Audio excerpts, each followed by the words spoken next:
bỏng đi mưa mưa không mà ơi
mưa nước ối hát các cậu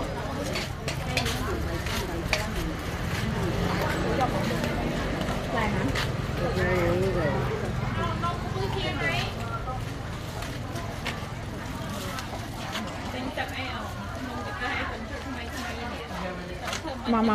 mà này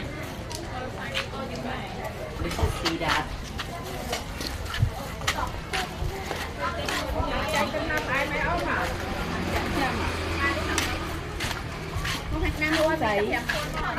Anh ấy đi làm của mình chấm thưởng mà nó thật tỏi anh ấy này. Bây giờ cắt khoai đi để cả.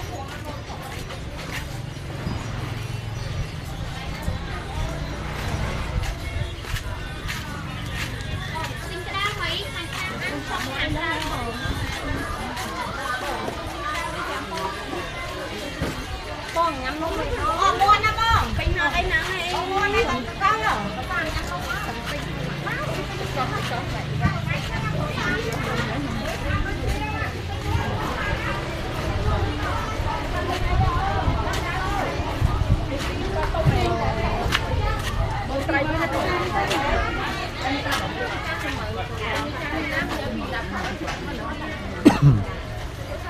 mưa tao bỏ mưa ăn mà mang là tăng tăng bằng